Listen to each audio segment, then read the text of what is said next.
How much do you think our own government operates on the basis of conspiracy theory?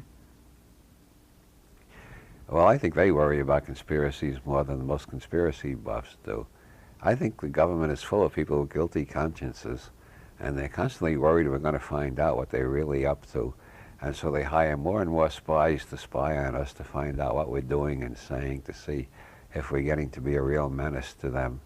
And of course, that means they need more spies to spy on their spies in case some of their spies are double agents, which is well known in the whole espionage business. So then they need a third order of spies to spy on the second order of spies, and eventually you end up with somebody like J. Edgar Hoover, who uses his power to blackmail the presidents of the United States. Stalin murdered 3 chiefs of the secret police in a row because they found out too much about his own secrets. And nobody murdered J. Edgar Hoover, at least I don't think so. I think he died of natural causes, but he was blackmailing presidents from Roosevelt on. He blackmailed every president who wanted to do something Hoover didn't. Like Nixon said in one of the Watergate tapes, well, Hoover performed. He would have scared hell out of them. He's got a file on everybody. He just sensed the envy in Nixon. He wanted a file on everybody too. He was a rank amateur. Hoover had been at it for 50 years by then. And a lot of the files disappeared the day he died, by the way. Nobody will admit they know what happened to them. Somebody has those files and is still blackmailing people. The government is more afraid of us than we are of them. That's what I always emphasize when I'm talking to radical groups who think their phones are tapped. Well, of course your phone is tapped. If you've done anything to annoy the government, your phone is tapped. They've probably got a mail cover on you, too. But that just shows they're more afraid of you than you are of them. The government doesn't trust the people.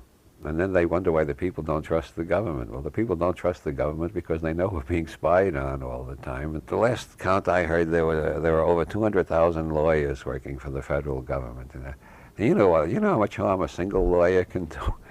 A single lawyer can ruin your whole life, you know, just one day in court. 200,000 lawyers devising modifications and amendments to laws and working for Congress and changing, you know. The bureaucracy, the Kafkaesque world they have created is so onerous, obnoxious, and unbearable to most of the citizenry that everybody bitches about the government at least part of the time.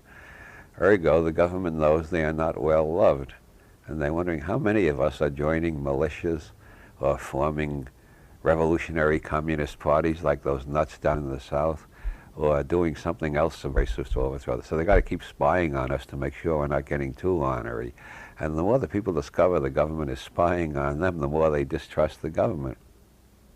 So does that vicious circle end up going anywhere? Well, it produces what I call rigidicus bureaucraticus, which is where all brain activity ceases. Now, that's due to the snafu principle. What's the snafu principle? I was working for an engineering firm, and it was quite clear to me that what the engineers wanted to do and what management wanted to do were 2 different things, and management never listened to the engineers because they thought they all really wanted to be physicists, and they settled for being engineers because they didn't have enough money to go through postgraduate work and so on, but they really want to go to the moon and do all sorts of impossible things. And we're here to see that they do things that make money. Whereas the engineers' attitude is those people are only bean counters, and they don't realize how much more money they could make if they let us do the creative things we're thinking about. But the engineers could never get that through because the management was above the engineers. And so the engineers knew what management was thinking, but management didn't know what the engineers were thinking.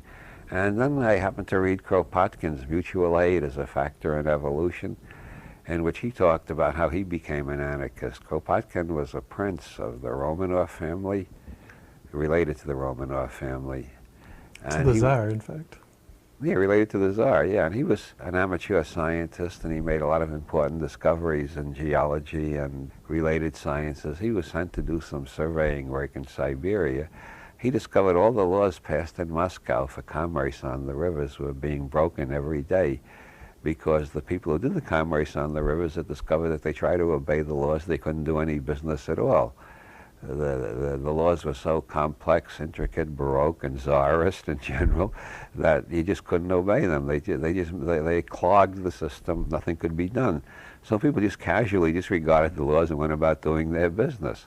And Kropotkin thought that over for a long time and decided that's the way it is in hierarchical organizations. When the people involved in a process aren't making their own game rules, when somebody 1,000 miles away is making the game rules, things are going to be all screwed up unless the people just are far enough away that the guy making the rules can't find out they're not following the rules. If we had a primitive communication system in America today, like they had in Russia in Kropotkin's day, everybody in California who needed medical marijuana would be using it, and Clinton wouldn't have found out about it and sent the feds in to start throwing them in jail. The only way any system survives is if the people who are in the actual situations can make their own rules, and somebody, bureaucrats 1,000 miles away, don't know anything about it. And this leads to what I call the burden of nescience. If you're at the bottom of the hierarchy, anything you sense, smell, hear, see, intuit, feel, anything that registers on your nervous system can be reported to those above you only if it suits their prejudices. If it doesn't suit their prejudices, you shouldn't report it to them because A, they may order a court-martial if you're in the Army, they may write a pink slip if you're working for a corporation, or they may put you on trial for treason if you really annoyed them, or if you live in a Catholic country, you might get called up before the Inquisition and burned at the stake, etc. So as you go up the hierarchy, there's more and more facts that cannot be reported to the next highest level. So at the very top of the pyramid, there's the people who have all the power and don't know anything except what suits their prejudices, because nobody dares to tell them anything they don't want to hear. Meanwhile, those at the bottom of the pyramid have this burden of nescience where they're not supposed to know, think, feel, sense, or in any way make any decisions of their own. They're the ones who are actually running all the machinery and the boats and the factories and everything. And I realized that's why the snafu was coined in the Army. The Army is the most rigidified form of this type of authoritarian structure. Nobody who makes any decisions knows anything about what's actually going on, where the decisions are being carried out, which is why the word snafu was coined in the Army. Situation normal, all fucked up. Well, that's the normal situation in any authoritarian pyramid, which is another reason why power corrupts. It's not just that power brings out the worst in people, but it's that when the higher you get, the less you find out about what you're actually supposed to be doing. You're supposed to be governing something, but you can't find out what it is that you're governing. And so more and more, the people at the top don't know anything about what they're supposed to be controlling. So you said that modern Americans don't trust the government almost at all. How well do they trust the media? Well, according to an article in the Christian Science Monitor a couple of years ago, it's pretty much around the same level as distrust of the government. It's around 3 out of 4 Americans don't trust the corporate media anymore. And of course, nobody trusts internet, not even the people who use it. All we know about internet is that you get any opinion you want, and then you're going to have to research a lot of craziness before you find any accurate data. But that's all to the good, because that's the way the universe is constructed anyway. If it wasn't for Aristotle, perhaps we all would have grown up sane, realizing that we're always gambling and we're never sure of anything.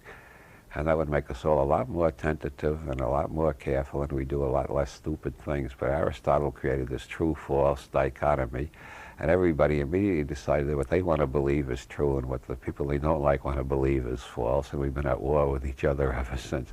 How's that for a gross oversimplification? Well, I think it's partly true anyway. We're gambling all the time. Nobody has a guarantee that they have the truth. Do you think that we're now drifting towards a situation that resembles something out of the art of Kafka or Orwell? I think we've gone beyond Kafka and Orwell. Neither Kafka nor Orwell have ever invented anything like the piss police. That is so surrealistic. I would suspect Salvador Dali faked his death and took over the United States government if there wasn't so much evidence against that hypothesis. Imagine a country built on the idea of individual liberty, where you can't hold a job without giving a urine sample at random intervals under a constitution that prohibits random searches. You got to go before a magistrate and prove evidence you think that a crime has been committed and why you think so. A cop has to fill out a form and show what crime he thinks was committed, why he thinks this guy committed it, why he thinks evidence might be found in that place. That's the traditional constitutional system. We got random searches of our houses, random searches of our bladders, and people think this is a constitutional democracy. I say it's the czarist government, and anybody who can study history can see it has nothing in common with the U.S. Constitution and everything in common with the situation in 19th century Russia.